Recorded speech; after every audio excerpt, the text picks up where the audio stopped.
Thank you very much, Chairman Scott and Ranking Member Nagelbauer, for inviting Joe and I to testify before your committee. And I want to thank the committee members. This hearing indicates that you recognize the great peril that is facing the dairy industry.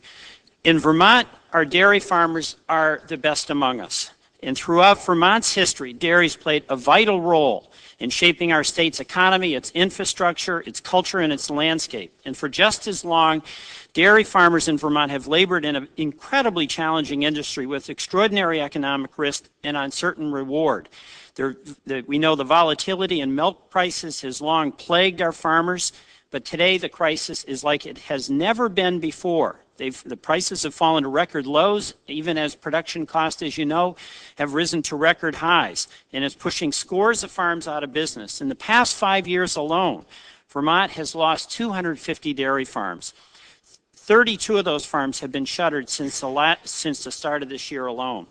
The depth of the crisis in Vermont cannot be understated, and I share that, I think, with representatives in dairy districts across the country.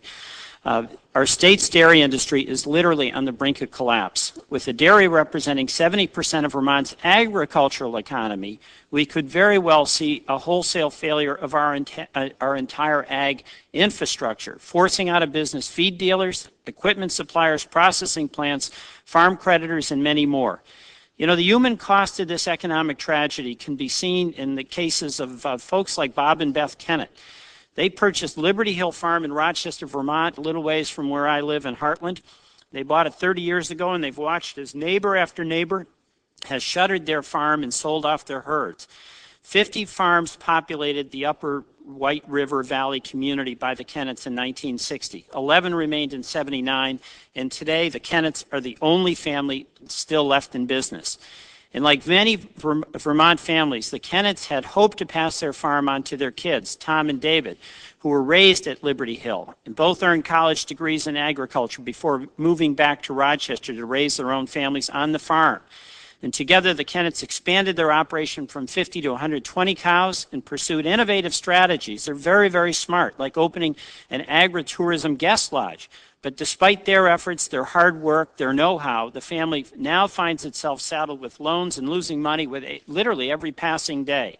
They just don't know how much longer they're going to be able to hang on. And unfortunately, Vermont is awash, Mr. Chairman, with stories like the Kennetts. And as farmers cope with mounting losses, the psychological impact is beginning to show. And as Joe just said, we have a hotline, literally, in Vermont to help farmers who are just dealing with this extraordinary pressure of seeing their life of work go down the drain. And beyond the tremendous suffering borne by farmers themselves, the impact of closing a farm on its surrounding community and local economy is very significant. Vermont businesses with a stake in dairy reported $426 million in sales in 2001, employed 7,800 workers, and according to the Vermont Department of Agriculture, 96% of supplies used on dairy farms are purchased locally.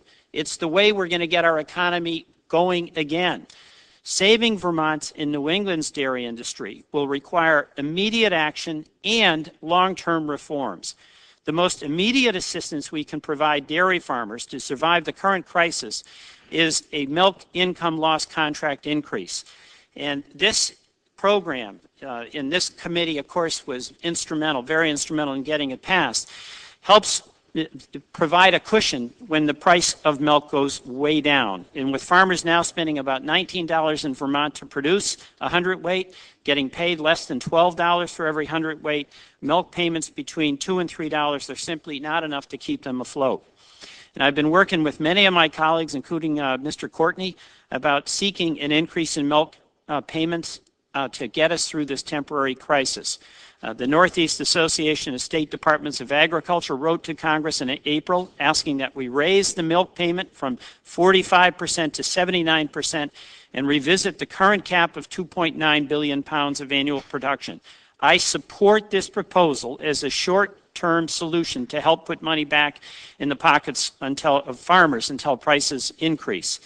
But as we treat the short-term symptoms of price volatility, we must develop a long-term solution to the problem, one that works in West Texas as well as in the Northeast Kingdom of Vermont.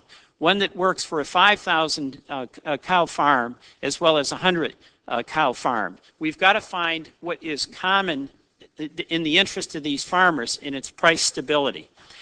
Last year, producers were paid an average of $18.09. This year, the price is down to $11.66.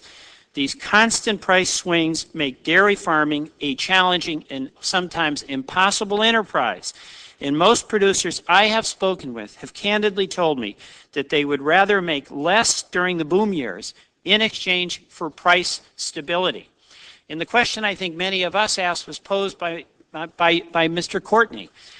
If our ag folks working in dairy and in the other agricultural sectors, producing local food, which this country needs, producing food that we can export, which our economy needs, why is it we can't have a policy that helps them succeed?